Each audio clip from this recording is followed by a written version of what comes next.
Senhoras e senhores, doutores e doutoras, mandaram para o jurídico. E aqui estamos novamente. Esse é o Manda pro Jurídico Podcast, o seu podcast que desjuridica o juridiquês. E também o único podcast jurídico que você consegue ouvir até o fim. Eu sou o Rodrigo Ávila e hoje a mesa tá cheia. Tô aqui com Natália Dias e Pedro e Regina. Como vão? Tudo bem, graças a Deus. Sabe aquela semana que na seguinte você sabe que vai ser o caos precedido do pânico? Essa semana que eu tô. Mas semana que vem tem feriado, cara. Mas o problema é que eu vou estar um dia no Rio, outro dia em São Paulo, outro dia em Campinas, outro dia em Itapira, outro dia em Florianópolis, outro dia em Joinville. De 7 dias, eu tô em 6 dias em cada cidade. Alô, empresas, tem estados diferentes. Empresas de milhas. Estamos aqui fornecendo uma grande oportunidade de patrocínio para o Manda pro Jurídico, fazendo uma publi com o Pedro. Ou de táxi aéreo, né, gente? De táxi aéreo, porque facilita muito mais. É mais fácil, Mas se a Ipiranga e quilômetro de vantagem quiser patrocinar, a gente também tá no pagode. Portas abertas. Portas abertas. E se for empresa de aviação, nunca mais falaremos sobre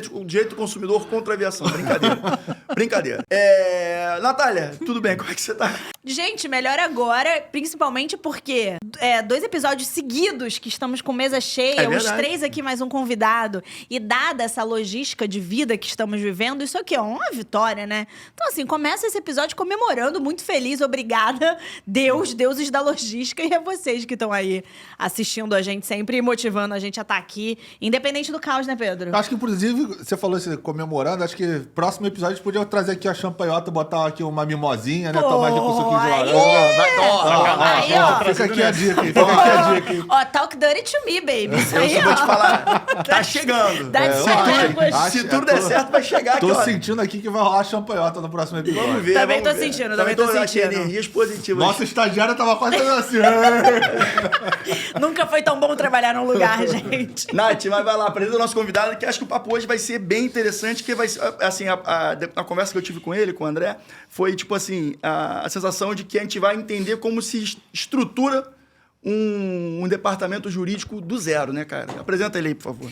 Gente, hoje temos o prazer, a honra de estar aqui compondo a mesa junto com a gente, porque aqui não temos entrevistados, queridos, temos amigos que compõem a mesa conosco. André Driguetti, uma grande figura de grande personalidade do meio jurídico, já passou por empresas como Coca-Cola, Takeda, Simpla, Suzano, ou seja, com a experiência que esse cara não tem aqui para trazer pra gente, né? Para falar como é que é, André, desenvolver um jurídico do zero, ou como é compor um jurídico de uma empresa muito grande até multinacionais. Então, se a gente vai aprender muito hoje, vocês também vão aprender com a gente. André, obrigada por estar aqui hoje com a gente. Obrigada por ter vindo de São Paulo e compor aqui esse momento tão feliz com o Manda pro Jurídico. Eu que agradeço demais o convite de vocês. Muito legal. Acompanho, Manda. Mas vou fazer uma parte aqui que eu achei que o champanhe e as mimosas tinham que ser hoje. Justíssimo. Mas aí a gente faz o 2.0 e aí a gente te convida. É só uma desculpa para você estar presente aqui no 2.0. A gente vai falar muita coisa boa hoje, mas antes é importante falar um tema que acho que você também tem a sensação, a dificuldade da advocacia falar sobre questões financeiras. Até para comprar o champanhezinho. Até para comprar o champanhe.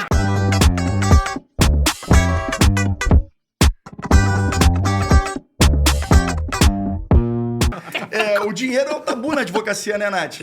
Com certeza, gente. Não é só um tabu na advocacia, como ele é um tabu, eu acho que pro brasileiro em geral. Aqui no Brasil, a gente não fala sobre dinheiro. Aqui no Brasil, a gente não reflete muito sobre isso. Às vezes por vergonha, às vezes até por não querer parecer snob. Tem sempre os dois lados da moeda.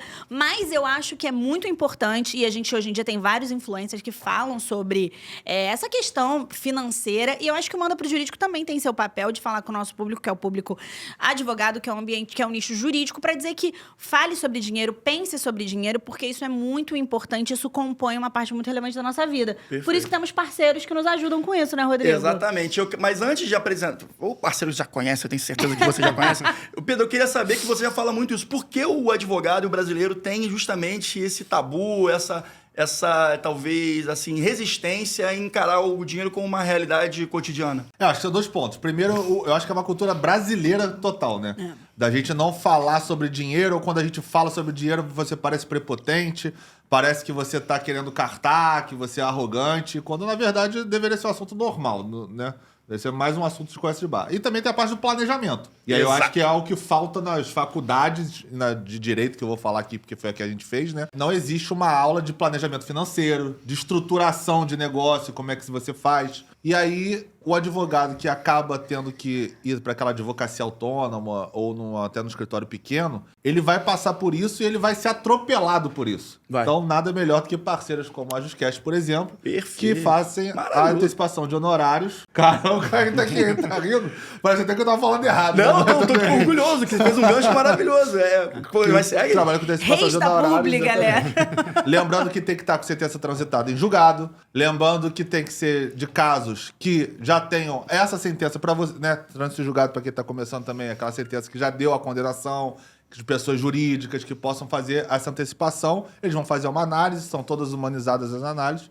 E aí vocês podem contar com o nosso parceiro, que aí, quando você precisar pagar aquele boleto, trazer uma champanhezinha para comemorar com a gente, vocês assinam com eles lá que eles vão antecipar esse dinheiro para vocês. Exatamente, rapaziada. Vai ter o QR Code em algum lugar da tela, também o link na descrição para vocês conhecerem e serem atendidos de forma humanizada pela Juscast. Só reforçando, né, que a negociação com o adiantamento dos honorários advocatícios é uma realidade inevitável. O melhor, uma vez fechado a parceria entre você e a Juscast, em até 24 horas você vai ter o valor acordado na sua conta. Com essa Juscast, uma parceira do Manda Pro Jurídico, beleza? Aproveita a oportunidade e o Manda Pro Jurídico aprova esse Iniciativa. negócio, essa alternativa, esse negócio. Andrezão, cara, a gente conversou durante a semana aí e a gente teve um papo que, cara, foi longo, né? Foi Foi longo. uma boa reunião, foi um papo, uma reunião que virou um papo, assim, muito maneiro. E eu queria saber, assim, a sua trajetória até chegar à Simpla. A Simpla, para mim, acho que é um ponto que a gente vai ter que abordar muita coisa bacana aqui. Mas nessa sua trajetória até chegar à Simpla, o legal é que você fez várias transições de carreira dentro da mesma carreira. Né? Você começou em escritórios, depois partiu para uma Big Firm, da Big Firm foi para uma multinacional, depois, enfim, entrou na indústria farmacêutica. Quais são esses desafios dentro quais foram os desafios dentro dessa sua rotina? Afinal de contas, essas transições não são fáceis de fazer, porque tem rotinas diferentes, pessoas diferentes, clientes internos ou não diferentes também. Como é que é esse desafio, cara? Cara, acho que toda mudança é difícil, né? Independente de qual seja, né? Profissional ou pessoal. Eu comecei em escritório, a gente estava conversando agora há pouco, eu também comecei a trabalhar no primeiro semestre de faculdade, uma jogada de mestre do meu pai ali para Foi o meu também. eu não largar a faculdade, então... E eu gostei. E quando eu entrei em escritório, eu falei, a minha vida é isso, vou ser sócio de escritório, é isso que eu quero. Né, eu faço tudo pela empresa aqui, a empresa, imagina, eles fazem nada lá e aqui eu faço tudo.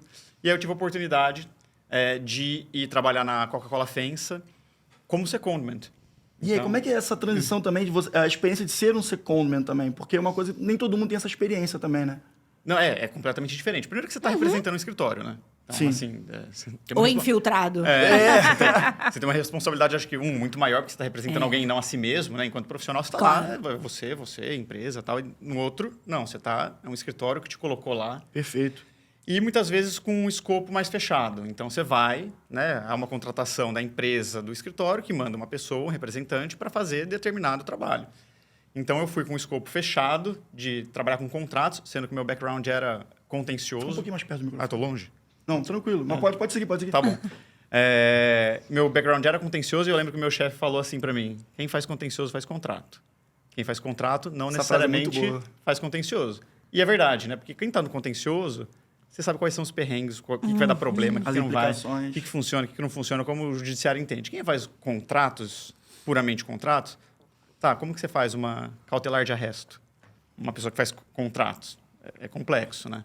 Claro, hoje a gente estava conversando agora há pouco. Tem chat GPT, Gemini, etc. Acho que dá uma ajudinha. As coisas mudaram um pouco. Mas na sim, época, nada como você tinha que, experiência. né, abrir seu vademecum. Nem sei se utilizam ainda mais, né? Porque tá tudo online. É um bom questionamento. Você que está ouvindo a gente, digam se os estudantes de direito ainda usam o vademecum Eu acho- físico. Eu acho que concurseiro usa, né? Usa, sabe por quê? Eu tava vendo um meme da Jojo Todinho na faculdade desse semestre, ela falou que usa vademecum.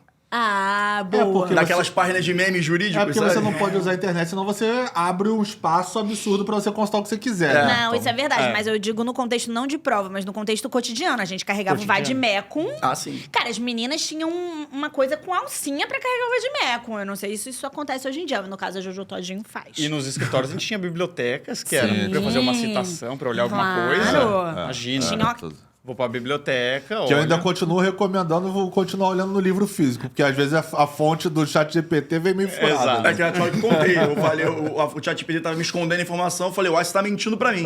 Aí ele, não, jamais, a fonte é essa. Aí ele me deu a A fonte. técnica é duvidar. Duvide do ChatGPT, gente. Fica aí o primeiro prompt do dia pra vocês. Duvide do ChatGPT. Mas siga. E, bom, então, aí enquanto você vai como um representante, fui fazer contratos e realmente facilita, né? Tendo a vivência em contencioso.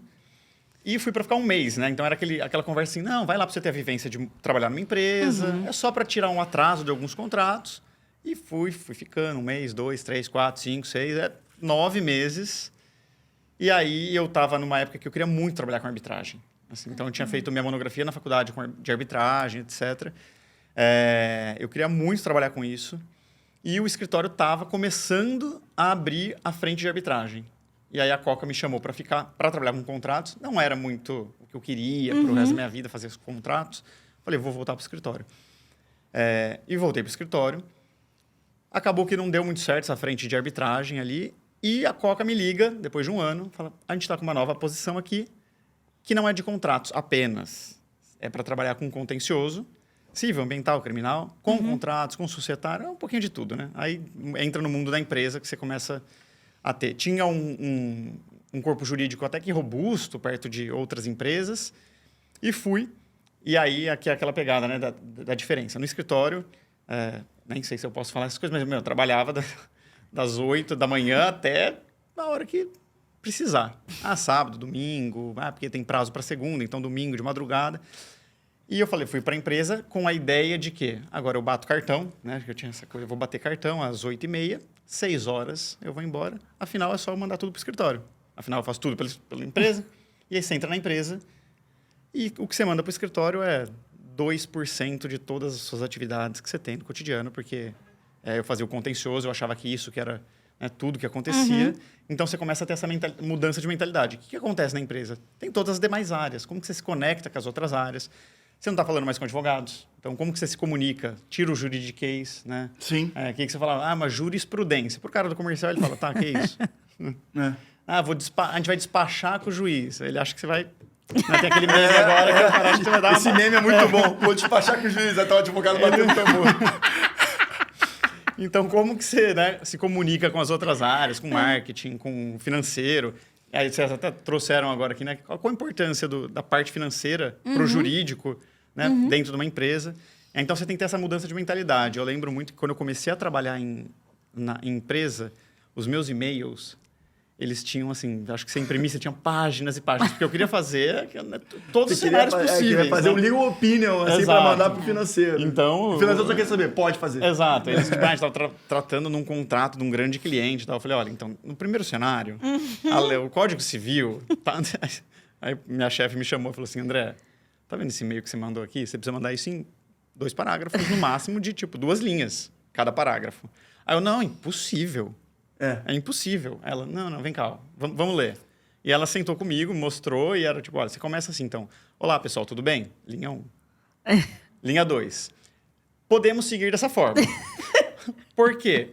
XYZ, ponto. Qualquer coisa me procurem. Aí eu, não, mas é que pode, mas pode acontecer muita coisa se seguir dessa forma. Ela, tudo bem. O nosso papel é trabalhar para que todo o resto não aconteça. Mas agora, para o negócio, você tem que traduzir isso de forma muito simples. Então, essa foi a primeira mudança ali. Eu olhei de escritório para a empresa, como que você se comunica e como que você roda ali na empresa, porque aí acho que a gente vai entrar muito nisso, que é como que você garante que o jurídico está envolvido em tudo, né?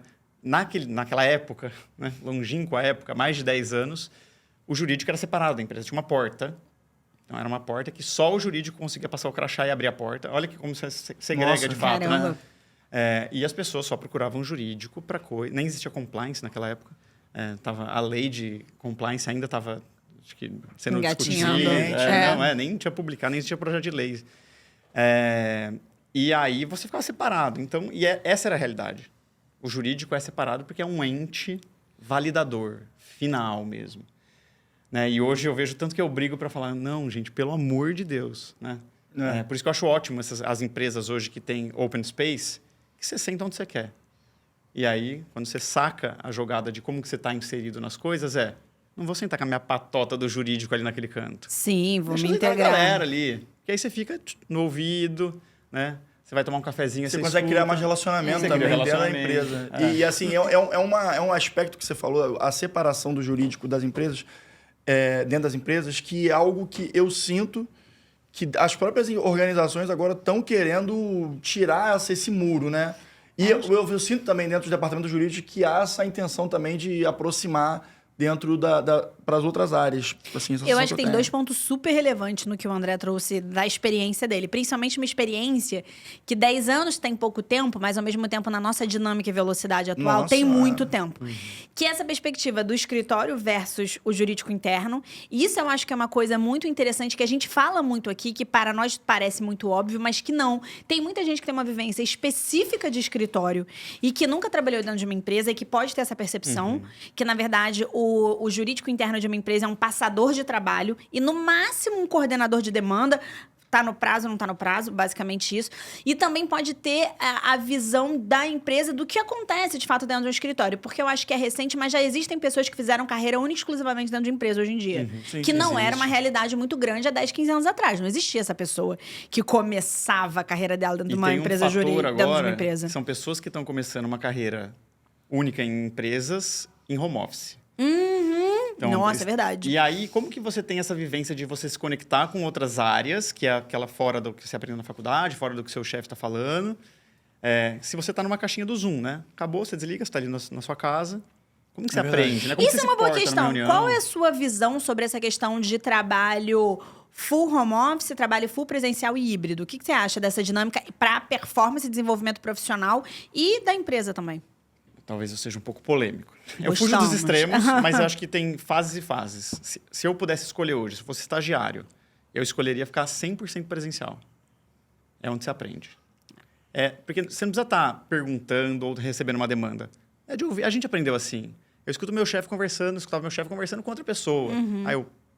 bom. Como que você se veste? Como que você se porta? Né?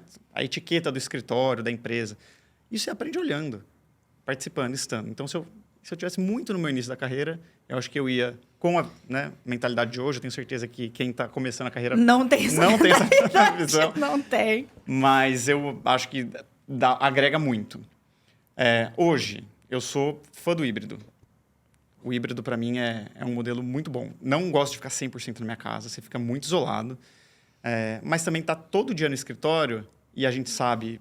Bom, quem trabalha em empresa sabe como que é, mas vocês que estão em escritório também, todo mundo que trabalha em algum lugar, você senta na sua mesa, tudo open space, o tempo todo alguém assim, ó, André, não sei o quê, André, não sei o quê, não sei o quê lá. Você pode entrar, não sei o quê. Você fala, puta...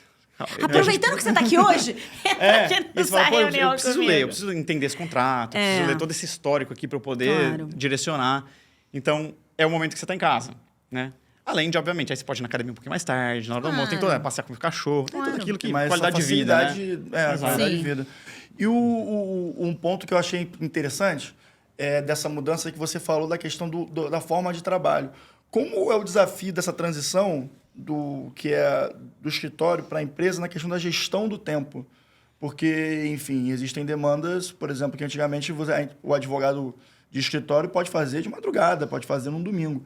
Mas as empresas, em sua grande maioria, digamos assim, têm uma exigência de cumprimento estrito da sua carga de trabalho.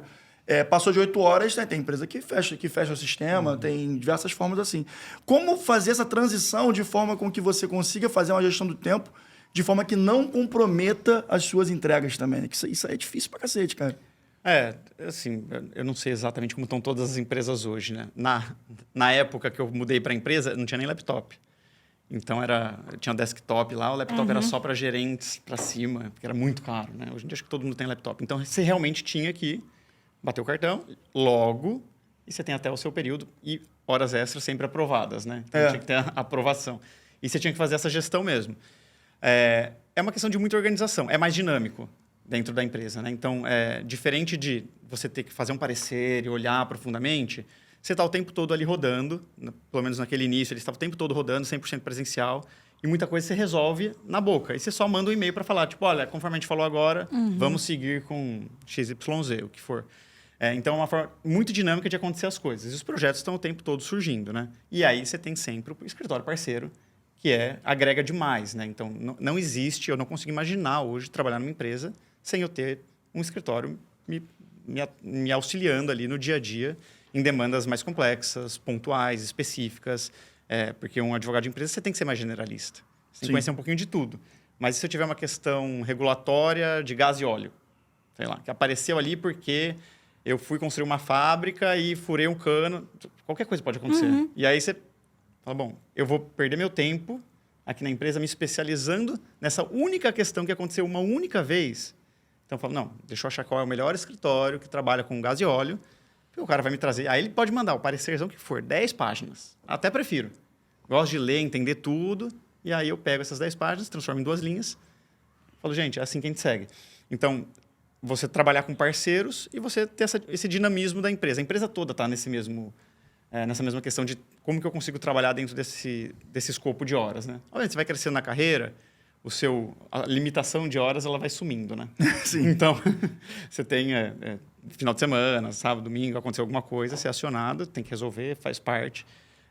Mas, ao longo da carreira, está todo mundo lutando contra isso e o advogado tem essa questão que você tem os parceiros externos que estão ali para te ajudar. E quantas vezes vocês que são de escritório não te ligam e falam assim, preciso saber XYZ. Eu preciso que você já me dê uma resposta ali inicial para eu já acalmar os ânimos. Então, eu preciso que você me responda agora alguma coisa. Para você apresentar para quem você está respondendo. Eu já falar. E eu falo, aí a pessoa me pergunta, mas para quando você precisa para isso? Você consegue para amanhã às 9 da manhã? E isso é 4 da tarde da terça-feira. Eu falo na quarta-feira às 9 da manhã. E aí o escritório sofre, eu sei. Que para todo mundo, pelo amor de Deus, não virar à noite aqui. E 9 da manhã tá lá e você... apresentaçãozinha PowerPoint. Você sofre com isso, Pedro? Cara, é engraçado que ele tá falando aqui, eu tô ouvindo as interações, a similitude do que, não só de pensamento, do como eu já passei, é absurdo, assim, é quase 100% do que ele tá falando. Então, desde lá de trás, quando ele falou do contencioso, a parte de contrato, né, essa interação, eu já falei aqui várias vezes, em vários episódios, que a primeira coisa que quando eu fui para trabalhar em empresa, o meu pai falou, agora você vai ver o quanto o contencioso vai te ajudar a você fazer esses contratos dentro da multinacional. Porque, e aí foi desde detectar erros nos modelos que tinham, porque eram cláusulas não aplicáveis e execuíveis judicialmente, até questões que você vê ali de ordem prática, como é uma interpretação de uma jurisprudência em determinado caso, ou alguma forma de escrever que pode gerar alguma ambiguidade, aí aquilo pode ser discutível e gerar algum embate. Então, de fato, eu acho que foi seu chefe que você falou isso, né? Que você é o contencioso. Cara, isso assim... Para quem já transitou nas duas áreas ou já estagiou trabalhando nas duas áreas, sabe que você ser um bom contratualista passa por você ser um bom advogado de contencioso. Inclusive o Sérgio Campim, que aqui é da nossa geração, acho que ele ainda não escreve mais, mas é da nossa geração. É da nossa geração. Direito empresarial. Estudávamos por ele. Uma vez eu tive com ele, que eu fiz uma crítica no livro dele sobre uma questão de cessão de cotas, e ele me respondeu, e aí, num dos assuntos que a gente começou a tratar, foi justamente esse. Eu perguntei para ele, o que você mais estuda para você ser tão assim, a forma que você escreve é tão didática, é boa, é prática. Aí ele falou, a matéria que eu mais estudo é contencioso civil. E aquilo para mim foi, apesar de eu já ter tido tudo isso que eu já tinha falado de experiência, quando ele respondeu aquilo, me deu um choque. Que eu falei, cara, como é que um dos melhores autores na ocasião, se não o melhor de direito empresarial, a matéria que ele mais estuda não é direito empresarial, é contencioso. Aí eu falei, cara, realmente a integração ali é quase que obrigatória se você quiser ser um bom... contratualista ou direito empresarial, porque no fundo, quando não dá problema, o contrato pode até ser ruim, porque aquilo nunca vai ser executado, então não importa. O problema é justamente quando dá problema, né? Exato. Que aí você vai ter que ver se as cláusulas foram bem redigidas, se o contrato é de acordo com o modelo de negócio do cliente ou com o que você precisava, e é ali que vai te atender. Então, cara, quanto a isso, assim, eu tô mais que 1000% de acordo com o que você passou, porque eu também passei, e como você pensa. Essa questão também de trabalhar em empresa e entender as áreas é engraçado, porque na multinacional que eu trabalhei, eu atendia primeiramente a parte de BP de marketing, né? E aí, cara, não preciso falar que, assim, é uma loucura a forma de pensar isso que você falou, sentar do lado e ouvir. Isso tinha muito. O jurídico lá na época, no começo, tinha barreiras, depois eles meio que fizeram uma reorganização ali interna e fizeram tudo no conceito Open Space. Então você começa a ouvir muito, né? Seja pro bom ou pro ruim, você ouve de todas as áreas, todo mundo tá participando. E era muito engraçado nas reuniões de marketing, porque assim, a visão, se você não consegue traduzir um e-mail de 30 páginas, que eu também fiz isso no começo, eu queria provar que eu sabia, então, tipo, eu fazia e-mails longuíssimos. E pra falar também, tipo, ó, eu te trouxe todo o cenário. Total, Você que exatamente. quis, né? Não, Assim, eu fiz o Eu mapeamento falei. de risco perfeito aqui, né? Tô Estou resguardado. te constituindo embora, porque eu tô tranquilo. E você, no começo da profissão, você quer mostrar conhecimento, né? Que Sim. é um erro que a gente vai cometer, todo mundo vai cometer. Você quer mostrar conhecimento, às vezes você entrega mais do que você está sendo demandado, às vezes você acaba antecipando uma coisa, às vezes você acaba adiantando um negócio que você ainda não fechou um contrato e perde, porque você já deu o caminho do espaço para a pessoa, de repente procurar alguém que vai fazer mais barato, enfim, determinados momentos, determinados estágios. E aí eu lembro que você, falando dessa questão do open space, de ouvir, o estagiário tá ali presente, eu concordo 100%, acho que assim, apesar de hoje em dia eles quererem cada vez mais estarem no off, eu acho que você tá no dia a dia ali, para quem tá começando a carreira, cara, é fundamental, porque assim, eu aprendi muito ouvindo as pessoas mais velhas, vendo como é que elas faziam, como elas se portavam diante de um juiz, eu aprendi muito assim, despachando, indo despachar com os advogados, os sócios do escritório, porque eu ia do lado, não falava nada, obviamente, mas ficava do lado, vendo como é que ele se comportava, o que ele falava pro juiz ou pro desembargador, que eu via que o cara ficava de má vontade, então eu falava, tipo, aquilo também me ajudava a aprender. Eu falava, cara, isso aqui, se eu for nesse caminho, não vou conseguir nada com esse cara, eu vou conseguir mais. Então, assim, isso me fez aprender muito. Isso você nunca vai aprender se você estiver dentro da sua casa. Exato. Então você tem que estar nessa vivência, né? Eu acho que a vivência para a pessoa que está começando é muito importante, que é, cara, gastar sola de sapato no tribunal, no escritório, perguntar mesmo para as pessoas. Que era uma coisa que eu também tinha muita questão assim comigo. Eu tinha medo de perguntar muito para as pessoas e as pessoas achavam que eu era burro. Então eu tinha, tipo, muita vergonha de perguntar. Eu falei, cara, será que eu estou sendo burro de estar perguntando isso?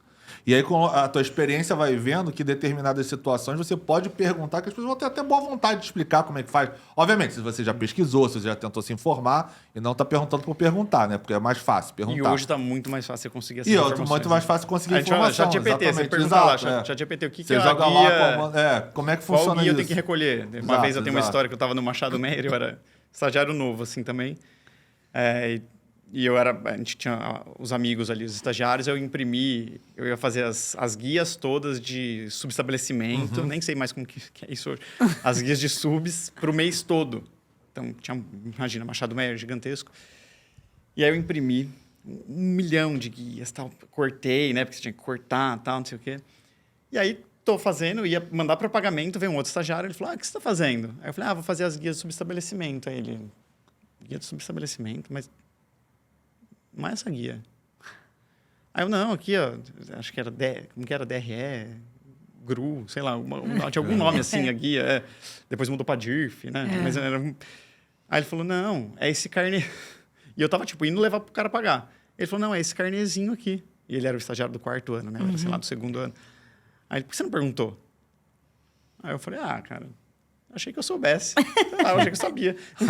Achei que mas isso acontece muito mesmo. E aí, muitas vezes, você acaba vendo um gargalo, né? Dentro do processo, seja na empresa ou no escritório. Porque a falta de comunicação, esses gargalos dentro da comunicação acabam comprometendo, enfim, tempo ou até o próprio resultado, né, cara? Até por isso que tem conceitos, eu acho que sempre vale a gente trazer conceitos, assim, subjetivos e culturais. Quanto mais você cria, e aí agora você é gestor, né, que tá me ouvindo, e agora que nós, na posição de gestores, é importante a gente ter essa consciência. Quanto mais você cria um ambiente em que as pessoas se sentem livres para expressar as suas dúvidas e para errar em público, ou para deixar claro a sua ausência de conhecimento específico em relação àquilo, e todo mundo tem ausência de conhecimento específico sobre 200 mil coisas, gente, isso é mais normal. Você tá criando um ambiente em que a sua equipe erra menos. Tem um artigo super interessante na Harvard Business Review que é exatamente sobre isso. Uma vez eu até coloquei numa aula que eu dei. Porque parece que não, mas principalmente em ambientes... Aliás, não principalmente, mas em ambiente de empresa e escritório também. Quando você constrói esse tipo de ambiente, é um tipo de ambiente em que se você suscita a sua dúvida, cara, será que é essa guia mesmo? Você se sente à vontade para você expor aquilo para sua equipe, para a pessoa hierarquicamente superior ali, que talvez seja até o outro estagiário, mas que tá mais sênior que você. Isso acaba sendo muito importante. E outro ponto que eu acho válido comentar é que o André trouxe muito corretamente o Pedro, ele sempre fala isso de fato, como contencioso ele é relevante na hora que você vai enfrentar o que está escrito no contrato, né? Porque Tem uma máxima no direito, o papel aceita qualquer coisa. Qualquer coisa. Então você pode fazer um contrato e colocar ali as maiores alucinações possíveis, aquilo só vai ser enfrentado e validado eventualmente quando ele chegar ao judiciário. Mas aí tem até um ponto antes, que é o que eu enfrento cotidianamente. Como eu sou sócia da área de Corporation Tax, fico sócia no societário e no tributário, uma coisa muito relevante também, que deriva do mesmo princípio, toda a estratégia societária que você vai fazer, desde um contrato até uma estrutura de saída de empresa, enfim, qualquer coisa, você tem que olhar a parte tributária. Porque no societário, um contrato de stock option, um contrato de vesting, venture capital, as partes entre si vão aceitar, desde que alinhado, vão aceitar o que estiver sendo estabelecido agora. A Receita Federal, não. Entendeu? Então, você tem que estar sempre muito alinhado com essa parte tributária. Isso é uma coisa também muito importante. Todo bom contratualista ali também tem que, óbvio, ele não precisa ser um tributarista, mas ele precisa entender o aspecto tributário, precisa chamar na mesa um tributarista para pensar junto com ele. Porque, senão, é o que a gente mais vê, né, gente? É o problema acontecendo ali um pouquinho depois. Cara, você falou isso agora, eu lembrei... Porque foi ontem, inclusive, à noite, na reunião do escritório, né? Então, não preciso nem puxar muito na memória aqui. Trouxe o caso do escritório, foi exatamente o seguinte. Planejamento patrimonial que a gente fez uma recomendação. Que a gente falou, olha, da forma com que fizeram para você, isso vai dar problema porque está em desacordo com o entendimento do CARF. Uhum. Clássico. Aí o cara... Não, porque o advogado é do escritório gigante, pode ficar tranquilo, que isso não vai dar problema. Eu falei, e eu ainda vou te falar mais. Esse problema vai dar entre 3 anos e meio e 4 anos, para dar 4 anos e meio, que é na véspera de prescrever os 5 anos do coisa. Então você pode ficar tranquilo que o que eu estou te falando vai... Se cair, porque obviamente pode ser que passe, mas assim, se você tiver um problema nesse caso, eu estou te falando que vai acontecer em 3 anos e meio, 4 anos e meio do que você fizer neste ato. E vai ser com CARF. Aí o que aconteceu ontem no escritório, o cara que tinha trazido, o sócio do escritório que tinha trazido o cliente pra gente, chegou e falou, adivinha o que aconteceu? Falei, pô, sei lá, 1000 coisas no meu dia, sei lá o que aconteceu no teu, né? Aí ele, lembra daquele caso, não sei o que, eu falei, lembro. Acabaram de ser autuados pelo CARF. Aí eu falei, é bom que agora vai voltar. Aí ele, o cara tá puto, porque o cara é advogado. Ele contratou um advogado, porque... Não contratou, na verdade, né? Ele era amigo de um advogado de escritório grande que recomendou ele fazer daquele jeito. E aí ele, por ser advogado, eles fizeram juntos lá. O cara, obviamente, deu dinheiro pro cara fazer lá do escritório, ele fez. Só que agora ele tá autuando e ele tá efetivamente litigando em causa própria para tentar não pagar essa multa que já tá em 2,5 mil. Coisa pouca. Tá baixo. E aí, ele... surtando, peticionando, dando porrada, que o CARF é absurdo, tá fazendo, blá, blá, blá, blá. Falei, cara, eu te falei que ia acontecer, né? Aí ele falou, agora ele tá aí surtando. Eu falei, então se ele quiser, ele procura depois, a gente vê se dá pra fazer alguma coisa. É aquela máxima, né? O pior cliente do advogado é o advogado. É o advogado, O pior total. paciente do médico é o médico. Certamente. E aí, cara, foi isso. Porque era a questão da integralização, ele fez da forma que a gente falou que não era pra fazer, ele falou que tinha que fazer porque era assim, que o advogado lá, amigo dele, falou que não era pra fazer. E aí agora você falou tem agora... 2,5 mil de multa e contando correção monetária, juros e assim vai. Mas aí eu vou fazer, você trouxe um bom gancho, enfim, 3 anos e meio a 4, né? Pra gente parece algo que tá dentro de uma normalidade jurídica, mas se você parar pra pensar fora da bolha jurídica, é muito tempo. Sim. Então, isso traz uma visão de que o setor jurídico ainda é muito lento, burocrático e pouco aberto à inovação. Mas sabe, Natália, aonde a gente vai poder debater isso de advogado para advogado, o mercado jurídico conversando de maneira verdadeira e autêntica para poder solucionar justamente essa questão, Natália? Claro, Rodrigo, no Doc 9 Summit, que vai acontecer agora no mês de maio, um parceiro aqui do Manda Pro Jurídico que vem sempre interessado em tratar sobre as questões que surgem no nosso ambiente jurídico e surgem cada dia mais e com cada vez mais complexidade. Mais interessante ainda, gente, é que o evento é presencial. E nada melhor, já falamos aqui sobre os benefícios do presencial quando você está começando a sua carreira, mas também é muito importante, nesse momento de dúvidas, de muitos questionamentos, de que ferramentas serem utilizadas, a gente está junto, né, presencialmente, para conseguir trocar. Exatamente. Vai redefinir o ecossistema jurídico. Desculpa, vou até corrigir. Está redefinindo o ecossistema jurídico E esse evento vai ser um marco nesses debates para que a gente consiga cada vez mais desenvolver o nosso mercado e o nosso nicho da advocacia. Mais do que um evento, a Doc9 vai ser um movimento pensado em provocar transformações reais no mundo jurídico, conectando pessoas e acelerando o futuro da advocacia. E em algum lugar aqui você vai ter o QR Code para vocês conhecerem a Doc9 e também o link na descrição. Acompanhe nas redes sociais, tanto a Doc9 quanto Manda Pro Jurídico, que a gente vai aprofundar e trazer as atualizações assim que as tivermos. Certo, Natália? Certo, Pedro? Certíssimo. E, Rodrigo, a gente está falando aqui sobre dificuldades, questões que surgem na nossa carreira e a gente precisa dar um 180 ali para entender. E o André tem uma vivência que eu acho muito interessante, que ele estava na Simpla, que é uma empresa que ele pode explicar melhor o core do business, apesar que todo mundo conhece, que todo mundo ali já entrou no site da Simpla, durante a pandemia.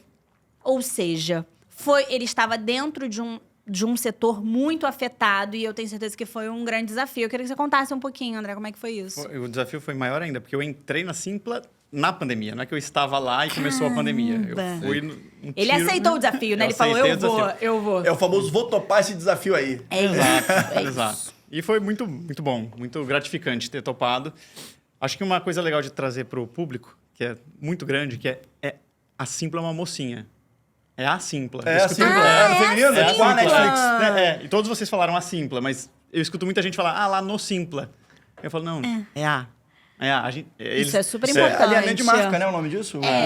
Claro, sim. Persona e tal. Mas eu trabalhava na Takeda. Para quem não sabe, a Takeda, ela era, quando eu entrei, a fabricante da Neosaldina. Né? Eles fizeram esse desinvestimento no passado, mas a mais famosa era a Neosaldina. E o mercado farmacêutico, pandemia, estava num lugar muito seguro. Tava no auge, né? Tava tranquilo. Neosaldina sendo vendida, né? Aquela dorzinha de cabeça, você vai comprar uma Neosaldina.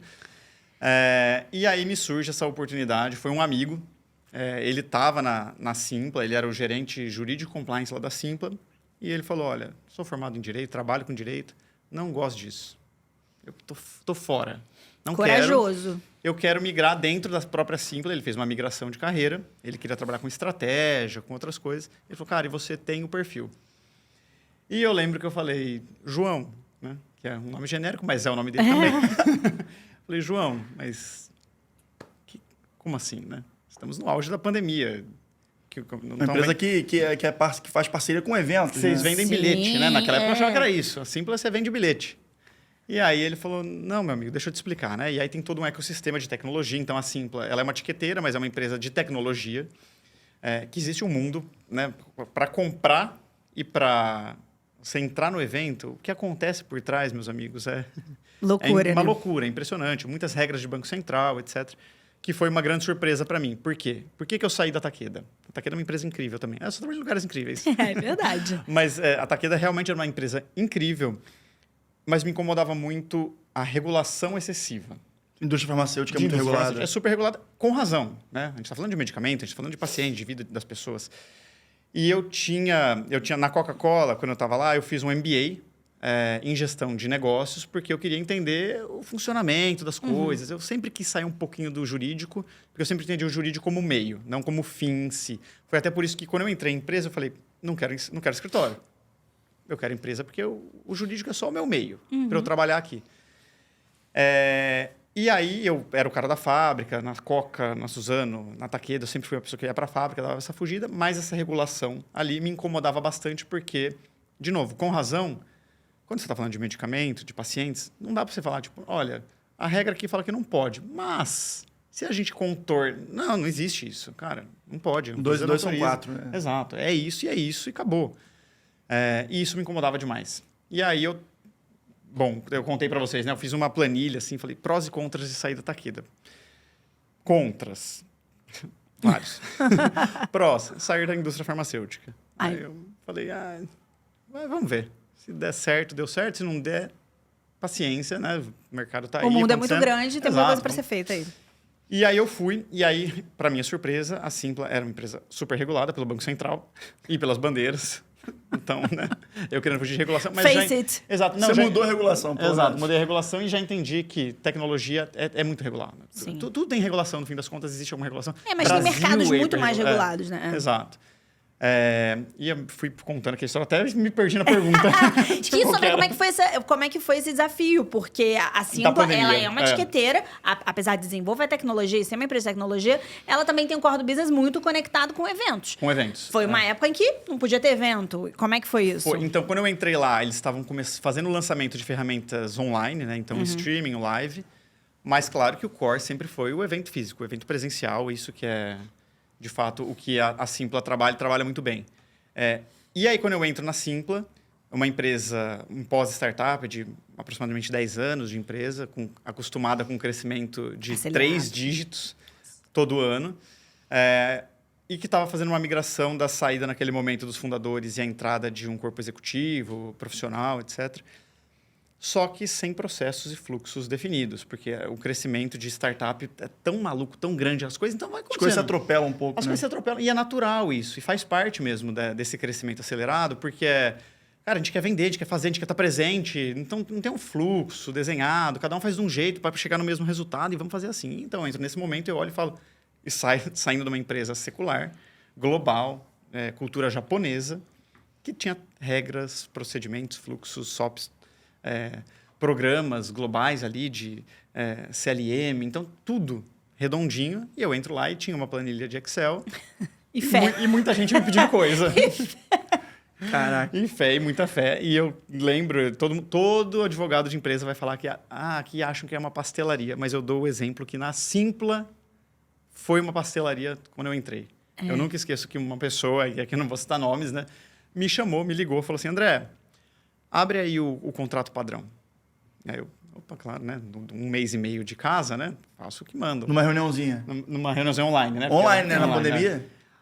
Agora desce aí para a cláusula 2.3. Tá vendo? Escreve assim. Digitou. Agora vai lá na 5.3 e escreve tal coisa. E eu, sem entender muito, fazendo, anotando, né? Tipo, claro. Agora lá embaixo você vai pôr... Tá bom? Agora só circula para assinar, por favor. Aí eu... Tu foi basicamente o digitador dele. Né? eu falei, não... Tem mão de obra mais barata pra isso. É verdade. Tem. Aí eu falei, olha, não, calma aí. É uma coisa errada. Eu anotei aqui o que você me passou. Eu vou dar uma olhadinha, eu já te retorno, me dá meia horinha, né? Aí o cara, não, mas sempre foi assim. Aí eu falei, não, mas... Então, acho que me trouxeram justamente para não ser mais assim. E aí começou a minha jornada de como que eu existia já, né? Com todo respeito ao João. João fez um bom trabalho ali com o que ele tinha naquele ambiente de loucura de crescimento. E as coisas estavam um pouco mais paradas, eu falei, cara, aqui é o momento de eu botar ordem na casa. E você pega uma experiência gigantesca da Takeda, né? De Takeda, da Coca-Cola, Suzano, todas eles tinham uma estrutura. Sim. A gente sempre acha, obviamente, essas grandes empresas, nossa, tá na Coca. Tinha seus problemas ali também, e tal, que a gente vai, mas tinha uma estrutura muito grande, né? Uma empresa global também. E aí eu olho, converso com o meu chefe, então, da época, CFO. Ele vinha de experiências de Big Fours. Então, ele também estava naquele ambiente, olhando para aquilo, falando... Que isso que tá acontecendo, né? Ele estava colocando ordem no financeiro também. E eu falei, Marcos. Boa, Marcos. Marcos Cardoso. E eu falo, Marcos, me dá carta branca. Eu só preciso que você fique ali, né, me ajude. Vamos criar uma área que vai chamar governança corporativa. Vai ser só eu, não preciso de mais ninguém. Eu tinha ali, tinha um time ali, né? Tinha umas 3 pessoas no meu time. Eu falei, cara, eu só preciso do nome.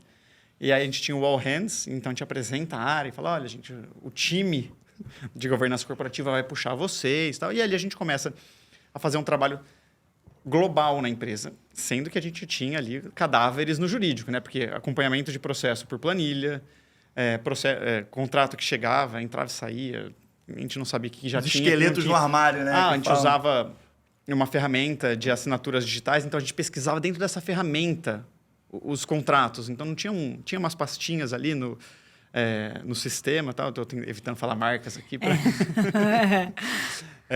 Então, a gente fazia essa procura ali, mas não funciona assim, né? Principalmente quando você está olhando para uma eventual retomada, né? Então, claro. A gente já falava assim, a gente estava na negação ainda. Putz, pode voltar mês que vem, será? Sim. Mas já se falava em vacina, então a gente falava, vai voltar. O negócio vai voltar. E quando voltar, a gente quer que esteja organizado. Isso eu acho que foi muito interessante, que você pegou um momento ali um timing certo para poder fazer uma estruturação para uma avalanche que viria depois, né? Partindo da premissa que Represa, as né? coisas... a demanda reprimida que a pandemia causou com relação aos eventos, né, cara? E foi, né? E, assim, engraçado, porque sorte que a gente fez esse trabalho quando voltou tudo, e ainda assim não foi suficiente, porque tava tão reprimida, tão represada Que essa... foi um estouro, assim. Eu tava solteiro eventos, na né? época, eu fui um grande consumidor da Simpla. Exato. Comprei muito evento. Nossa, cheguei até a me dar um susto aqui agora. O quê? Eu tava solteiro na época, a dona Ana Não, falou, porque fui um tava grande saindo consumidor, eu lá vem. Não, eu tava frequentando muito o site da Simpla. Acessou muito o site da Simpla. Nossa senhora. E ali foi um trabalho, então, que a gente fez, muita ajuda do CFO ali, que ele também falou, cara, vamos botar ordem, e do time como um todo, né? Andorinha só, não adianta eu, Sim, claro. fazer. Então, eu comecei com um time muito pequeno na Simpla, e ele foi crescendo. E a gente tinha essa vontade de estrutura, de o jurídico, aquela grande vontade de todo mundo. Cara, eu quero que o jurídico seja parte do negócio, eu quero que me chamem para participar do começo. E a gente sentava a gente criou uma reunião que chamava Jupricô. Então, a gente tinha a reunião do Jupricô todo mês, que era Jurídico, Privacidade e Compliance. Legal. E era para ser bem bobão mesmo o nome, assim, porque era para pegar, né? Sim, Integrar as sim. pessoas. Exato. Então, vamos fazer a reunião do Jupricô. Começamos a ter conversas ali, eu com o time, de, tá bom, quais são as dores que a gente enfrenta? E aquela grande reclamação. Eu quero estar presente. O time de marketing não me chama. Comercial tá vendendo coisa sem fazer contrato, etc. Beleza. Mas antes a gente precisa olhar para dentro. Né? Porque tem o paradoxo, né? Para eu estar sentado na mesa de decisões, eu preciso mostrar valor. Só que para eu mostrar valor, eu preciso estar na mesa de decisões. Sim. E aí, né? Quem veio antes? O ovo ou a galinha? E aí eu falei, galera, esse é um trabalho que vai ser constante. Eu acho que eu nunca cheguei na fase em que você não precisa fazer mais nada, trabalhar ativamente para se mostrar presente e ser estratégico. Do jurídico. O jurídico precisa ativamente procurar estar nesses lugares e mostrar o trabalho o tempo todo. Então, vai sempre partir da gente. E aí, a gente começou um mapeamento de, então, o que a gente faz bem? Né? Uma análise SWOT ali, o que a gente faz bem? Essa foi o que você falou na nosso papo antes, da Revolução Silenciosa? A Revolução Silenciosa, que a gente começou dentro, então, do próprio jurídico, entender o que a gente faz bem e o que a gente está mandando mal. E, cara, tem que ser honesto.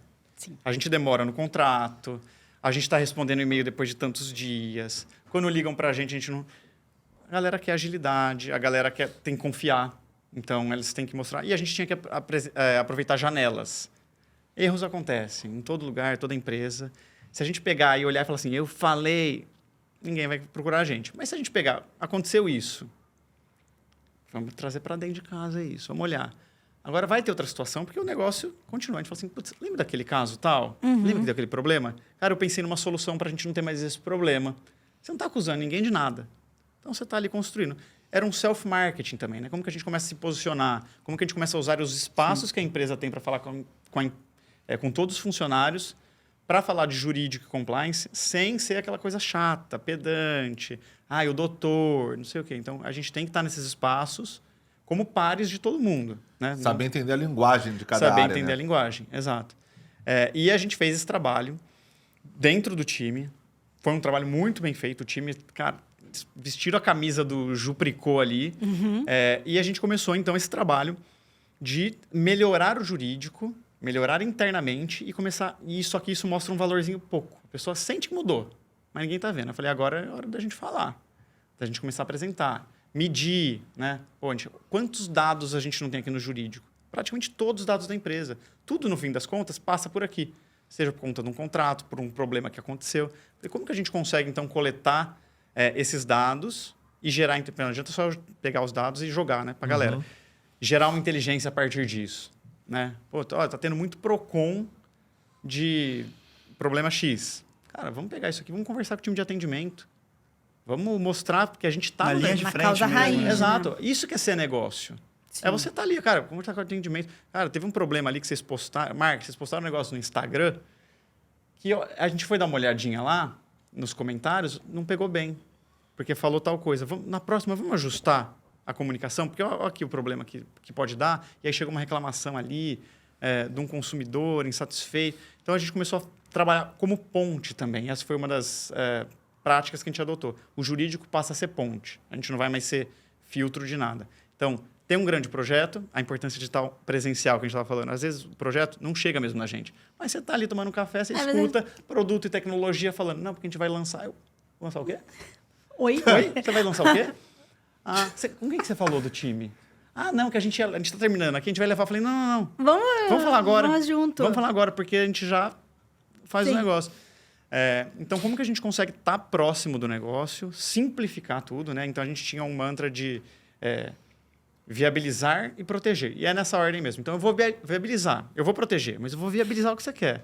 Né? Tem uma frase famosa do, acho que JP Morgan, que ele fala em inglês, mas eu não vou arriscar aqui a falar errado, mas que ele fala assim, eu não quero um advogado para me falar o que eu não posso fazer. Eu quero que ele me fale como eu posso fazer o que eu quero fazer. E esse foi os mantras que a gente foi seguindo, né? Então, claro, uma briga muito grande. Eu já estive em outro podcast que acabou virando uma discussão que tinha um outro convidado que falou, a gente tem uma política de que jurídico não fala não. Que a gente está falando de o que é ser pró-business. Aí eu falei, olha, com todo respeito, mas ser pró-business é também você falar não. E tive que falar muitos nãos, né? Sim. Claro, não. Porque não pode mesmo, e às vezes não tem solução, né? Porque acham que nas teorias do jurídico parceiro do negócio, você pode falar não, mas você tem que sempre apresentar uma solução. Vamos sempre buscar esse caminho. Mas nem sempre tem uma solução. Às vezes, cara, não dá. E ainda mais em ambientes Não muito pode. regulados. Exato. Como, por exemplo, tecnologia, Banco Central, setor farmacêutico. Gente, regulação. Às vezes, né, você não tem o que fazer diante da regulação. Né? Até porque o não, às vezes, te gera economia. Sim.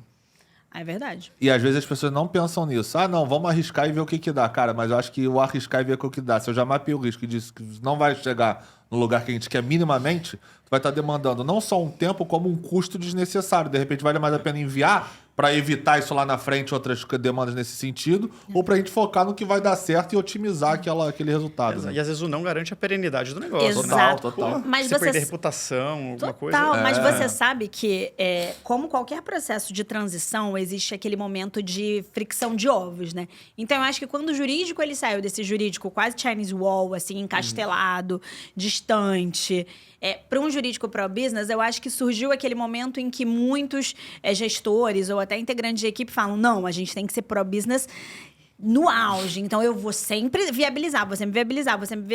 Mas eu acho que daqui a um período de maturidade, e talvez curto, a gente vai chegar nesse consenso geral dos jurídicos mais maduros de que, óbvio que você tem que ser pró-business, porque você integra aquele negócio, você quer que aquele negócio seja mais rentável, seja melhor posicionado, mas ainda assim você tem que trazer de forma clara todos os riscos e quando os riscos de fato inviabilizam. Sim. Ou num aspecto legal, ou você vai estender o projeto até um momento tal que você gastou muito recurso, muito hora-homem, deslocou muito time. Né?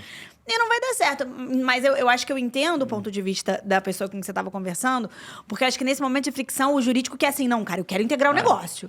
Custe o que custar. Mas eu acho que é uma questão de maturidade. Mas isso eu acho que é em tudo, né? Tipo assim, você tem o radical para um lado, tem tudo. Aí vem o radical para o outro, até chegar no meio do caminho que as pessoas se adequam. Total.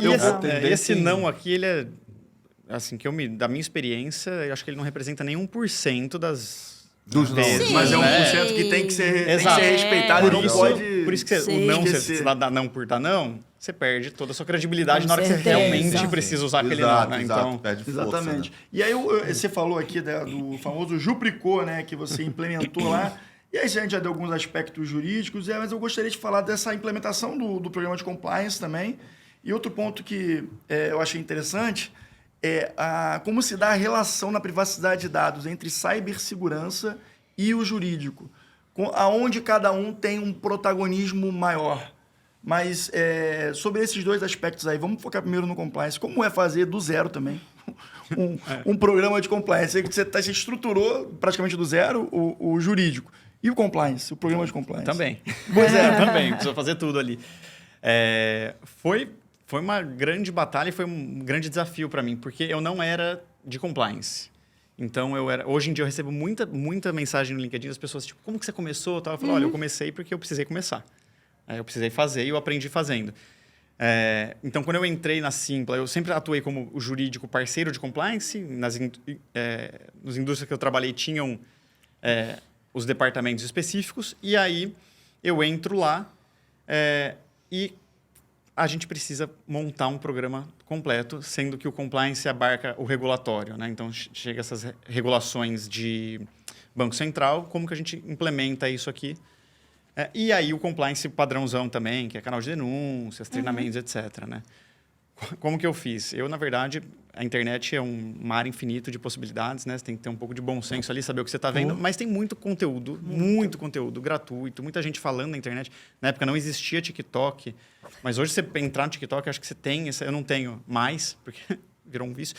Mas eu não tenho mais, mas você pesquisasse lá, compliance, ia ter muita gente bacana falando. É uma das maiores ferramentas de busca hoje do mundo, o TikTok se tornou, né? Mas é porque é muito boa mesmo. É muito bom. Sim, o muito algoritmo boa. deles é bem interessante. Então, eu entrei em YouTube, site de escolas de compliance, falei com muita gente e falei, cara, como que a gente consegue construir isso do zero? A Simpla, naquele momento, ela era investida pela Móvel, a Móvel tinha alguns sistemas ali, então também foi um ambiente em que eu consegui fazer muito benchmark com outras, isso é com outras ótimo. empresas e entender, né? Baita dica. Exato, você pega, eles falam, cara, conversa com as empresas, eles já passaram por isso, todo mundo já passou por isso. Em algum momento, alguém teve que fazer do zero. E a gente começa a estruturar o compliance com as ferramentas que a gente tem, com as informações que a gente tem, e aí é um ponto muito legal. E colocando o DNA da estrutura da Simpla, né? DNA da Simpla, que tem exato. que ter... Não adianta você fazer um compliance genérico, porque ele não vai, assim, a aplicabilidade dele vai ser muito mitigada. Tem que ter exatamente essa absorção perfeita, o espelhamento do que realmente é a companhia que está trabalhando e também o que é o compliance em si, né? Exato. E por isso um trabalho muito importante de compliance com RH, né? Isso. Porque compliance ele é a cultura e valores da empresa, né? Você tem que traduzir isso para trazer para cá. E a gente fez uma coisa no compliance, a gente foi construindo aos poucos, e aí a gente falou assim, agora é o momento de... O compliance, ele traz uma relevância muito grande, tanto para o funcionário, como ele se coloca ali, como ele se protege, ou a gente protege, mas também a parte regulatória. Então, a gente foi para o extremo do compliance, a gente realmente fez isso. Vamos para o compliance bravo. Nada pode, quase isso, né? Vamos colocar um compliance forte, está presente, treinamento, a gente foi até um pouco terrorista ali em alguns momentos, para a galera sentir que existe um compliance. Sim, compliance. sentiu choque ali, que né? isso, não sei o quê. Aí eu falei, na hora que a gente deu o choque, agora vamos Vai soltar. dar uma suavizada. Sim. Agora, onde a gente... Né? Então, a gente começou a fazer uma parte regulatória, parecia um banco. E aí a gente falou, cara, não precisa disso, né? E aí vamos soltando as rédeas para chegar no nível ideal do tamanho da estrutura, de operação, volumetria. Nas outras frentes de canal de denúncias, assédio, etc. Também a gente foi para um extremismo de tipo, nada pode, e aí as lideranças, tipo, nossa, mas então não posso nem cobrar. Tipo, não, calma aí. Pode sim. Agora pode. Não pode, cobrança pode, né? Só não pode ser excessivo, tem que ser com respeito. Tá? E aí a gente foi por isso, e aí a gente até chegar no meio termo. E até o compliance, e realmente o compliance passou a ser um ente muito respeitado na Simpla, a ponto de que algumas pessoas chamavam a estrutura que eu comandava lá de compliance. O time de compliance, que era jurídico, estava junto, compliance, privacidade, HellGov, RH, tudo estava dentro, aliás, as pessoas lá com o time de compliance, que era todo esse time, de tão forte que ele ficou. Então, foi um trabalho muito... eu até contei para você, né? Eu, olhando hoje para trás, o primeiro programa de compliance que a gente fez, o código de ética e conduta, você fala... Quem fez isso? Piada. Mas a gente começou, era o que precisava ser feito, era o que cabia naquele momento. Claro. E a gente foi robustecendo ele e desrobustecendo ele à medida que o negócio pedia, para a gente conseguir, então, navegar. E aí o compliance virou um super parceiro de negócio. Ficou muito parceiro. Então, a gente participava de licitações, a pessoa de licitações da Simpla não fazia nada sem chamar, tipo, cara, vamos fazer junto aqui? E essa sua estratégia, desculpa até te cortar, Pedro, mas essa estratégia é interessante, né? Porque você, em regra, as pessoas elas tendem a fazer o contrário. Elas tendem a estabelecer novas figuras dentro de empresas de forma suave, para depois fazer com que elas se desenvolvam e criem um tamanho, uma projeção devida. Você fez uma estratégia diferente. Você quis começar muito grande, muito robusto e muito claro, para depois falar, olha, galera, eu tô aqui, E arriscado, vocês me né? respeitam Porque... e bem arriscado. Você poderia ter tido uma reação muito negativa de todas as áreas, mas eu achei bem interessante. Mas aí você me corrige se eu estiver errado. Pelo que eu entendi do que você estava comentando e pela questão da empresa, o momento dela ali de estruturação, é porque você precisava de um choque de ordem para meio que inserir uma cultura que não existia na empresa. Então, o choque de ordem foi necessário para você falar, a partir de agora vai existir o compliance e isso precisa estar intrínseco na cultura da empresa que não existia essa parte. Então, todo mundo tem que entrar meio que na linha pra depois você saber como é que você marcha ali dentro, né? Foi mais ou menos nesse sentido que eu entendi, né? Foi nesse sentido, assim, porque precisava tanto dessa estrutura que talvez eu não ia ter o tempo de falar, tipo, Sim, não, pra ir paulatinamente gente, ali, deixa eu, né? Então, vamos arriscar, né? All in. E deu certo, funcionou. Foi um negócio bem, bem interessante. E aí, acho que pegando um gancho com a sua outra pergunta de privacidade, Perfeito. logo que eu entrei na Simpla, a privacidade veio para a minha estrutura, mas ela ficava com cybersecurity. E eu entrei, falei, como assim? Nada a ver, né? Mas tem tudo a ver. Tem tudo a ver. Justamente porque, primeiro, o volume de dados transacionados, né, que rodam ali na Simpla, quando você vai comprar um ingresso, a gente sabe, o tanto de informação que a gente tem que preencher em qualquer plataforma. É gigantesco, então tem essa captura de dados. E qualquer potencial incidente de vazamento, quem vai dar a tratativa para estancar aquele incidente ou para mitigar incidentes é o time de cybersecurity. Só que quem trabalha todas as demais práticas, inclusive de comunicação com a NPD num eventual incidente, é o time de cybersecurity.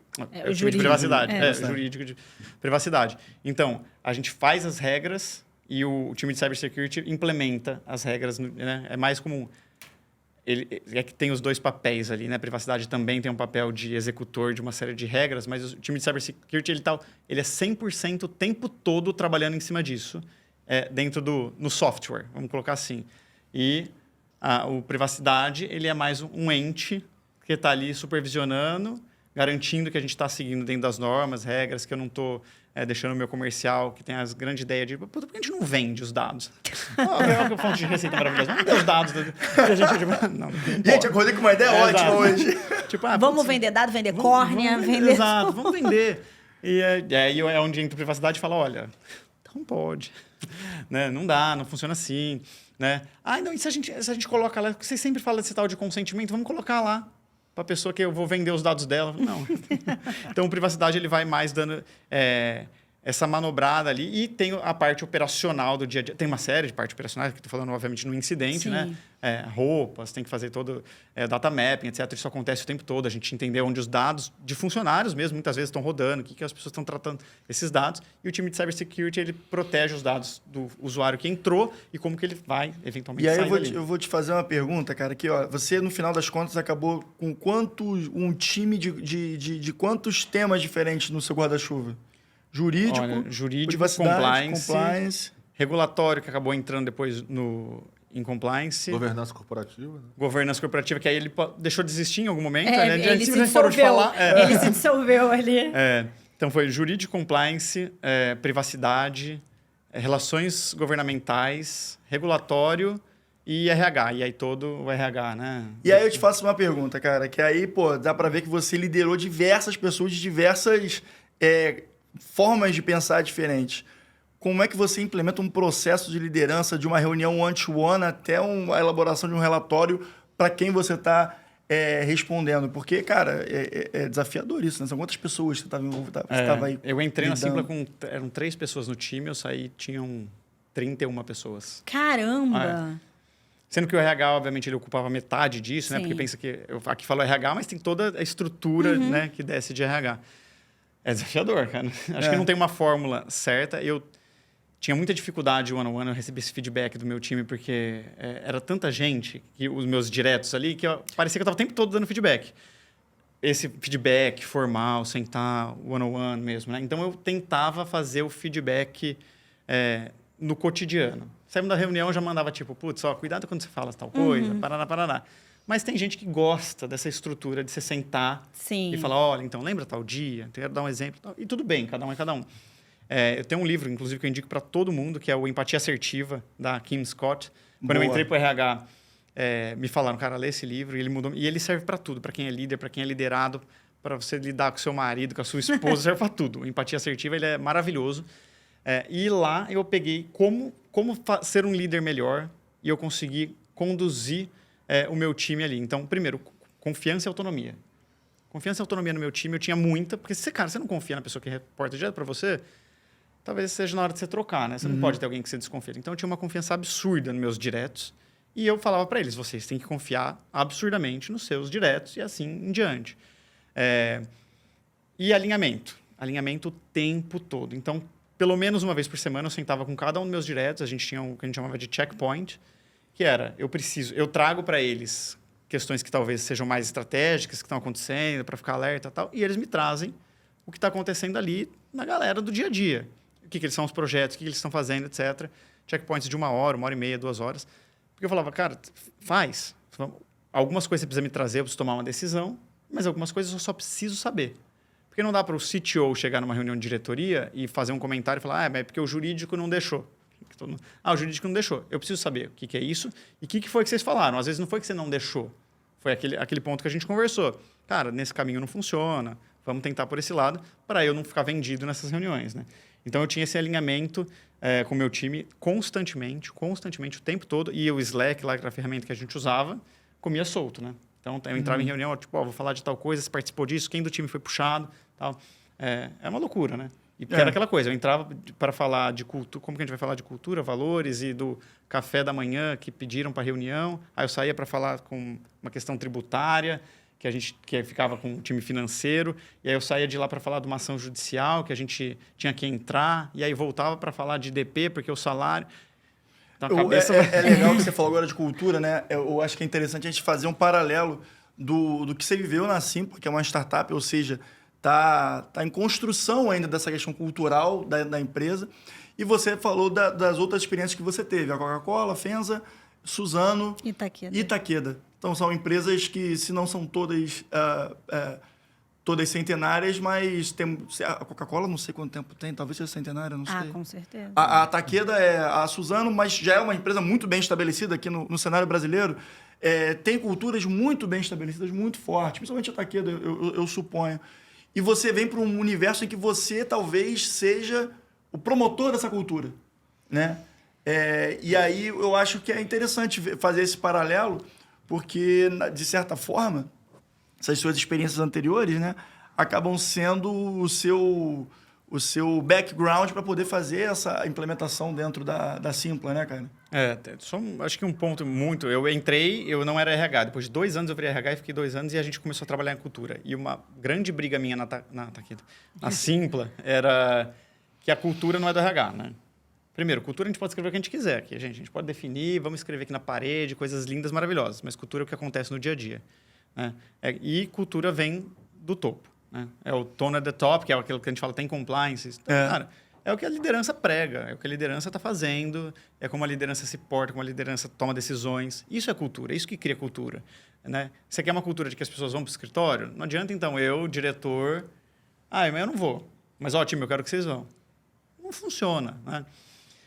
Então, essa frente de cultura. E eu aprendi o real valor de cultura na Takeda, né? Acho que antes eu não me apegava muito a isso, né? Talvez não tivesse nem a maturidade profissional, para entender, né? O que era, como que isso impacta no dia a dia. E quando eu entro na Takeda, e eles, o tempo é uma coisa constantemente falada, e eu lembro até hoje dos valores deles, que era o PTRB, que é Patient, Trust, Reputation e Business, nessa ordem. Então, toda a decisão na Takeda era tomada exatamente nessa ordem. Bem japonês, bem né? japonês mesmo. Então, tipo, essa decisão ela vai beneficiar o paciente? Vai. Então, beleza. Agora vamos para a avaliação de trust. Ela cria confiança? Beleza. PTR, ela protege, está dentro da reputação, né? Não vai quebrar a reputação da Takeda no mercado, etc. Não, beleza. Então, e por último, isso é bom para o negócio? Se sim, beleza, decisão tomada. E eu tenho um caso emblemático, não vou obviamente trazer do caso, mas era uma questão de um medicamento ultra raro e tinha uma ação judicial, tal, não sei o quê, e custava muito dinheiro. E aí eu lembro que a gente sentou com a presidente da Takeda, então, da época, e falou, olha, vai custar tanto, tal, a gente tem esses caminhos jurídicos para defender. Ela falou, vai ser bom para o paciente? Vai. Legal. Ela falou, então eu quero um acordo. Não quero que... Como assim, apresentar defesa? É isso. E ali, nesse dia eu falei, esse negócio funciona. Garantiu a perenidade ela do não olhou negócio, para o né? business, tipo, isso vai custar. Não, isso é bom para o paciente. A gente tem um medicamento para fornecer, faz um acordo. Mas isso também é o business, né? Isso faz parte dentro da própria dinâmica do business que a Takeda se propôs. E é que a gente conversou, né? Muitas vezes, quando você alcança um C-level, um cargo desse tamanho dentro de uma empresa com uma cultura muito bem estabelecida, talvez a função primordial, precípua de um cargo desse, é justamente a manutenção desses valores de acordo com as decisões a serem tomadas, né? É muito que eu penso nesse sentido, Pedro. Mas aí também tem um viés que é a cultura da empresa. Sim. Então vamos traçar um paralelo de um caso que a gente já falou aqui. BMW, caso Daniel. João Paulo, João né? Paulo e Daniel. João Paulo É. e Daniel, lá do cantor, daquela dupla sertaneja. É um caso que se arrastou durante décadas, justamente porque o jurídico interno da BMW, ou o externo, não sei quem é que tocou de fato isso, seja alinhado, né? Porque acaba sendo alinhado, não teve a visão, por exemplo, dessa gestora da Takeda. Da reputação. Ela viu pela reputação, viu pela cultura da empresa de, pô, isso vai ser... O acordo, ainda que a perda financeira seja o resultado, ele vai gerar um valor para a empresa de acordo e aquilo para a reputação da empresa vai ser positiva. Que foi diametralmente oposto à estratégia traçada pela BMW nesse caso, onde ela preferiu arrastar o caso durante anos, queimando a sua reputação como, tipo, meio que aquele cara sabe que tá errado, mas eu vou deixar isso a se arrastar por anos para desgastar a família, desgastar a relação, porque eu sou uma marca conceituada, uma marca famosa, e eu consigo sustentar isso por muito tempo e aquilo não vai, de certa forma, prejudicar minha venda ou arranhar tanto minha imagem quanto se eu tivesse que pagar aquela indenização, assumindo o risco. Aí você vê, né? A cultura da empresa é completamente diferente nesses dois casos, de duas empresas grandes, multinacionais, mas que numa você tem a mentalidade japonesa ali de ser mais conciliador, ver a reputação, quanto aquilo vai arranhar, ainda que aquilo tenha que ter um dispêndio financeiro, versus uma de que não, eu sou mais pragmático, eu tô certo, eu sou grande, então eu vou sustentar isso até o final. Então eu achei legal essa história que você trouxe, porque ela traz um paralelo diametralmente oposto de um caso que a gente já citou aqui, que foi esse caso da BMW do cantor do João Paulo, que João faleceu Paulo, no acidente. Com uma de BMW, uma tem um BMW. problema mecânico. E quem determina é a cultura mesmo da empresa. Total, é isso. Sim. total. É assim, se eu vou até o fim, eu sou belicoso dentro da empresa porque é como o meu corpo diretivo quer que eu seja. Ele quer um jurídico combativo. E tudo bem. Cada É empresa perfil. tem o seu, né? É, perfil. É a cultura. É cada a cultura, é. Mas, por outro lado, tem isso aí. Acho que nesse gancho aí da BMW, Nicolau Maquiavel ensina, né? Maldades, você faz uma vez só. É isso. As bondades a conta-gotas. Então, ali era, cara, Mas faz é o uma acordo, coisa que eu acho aconteceu. que sempre válido a gente falar aqui também, e sempre quando, óbvio, você tem essa oportunidade. Mas quando você tem a oportunidade de se colocar profissionalmente em algum ambiente, é muito... Talvez a coisa mais importante que você possa fazer pela sua carreira é entender se existe fit cultural entre você e o lugar em que você quer estar.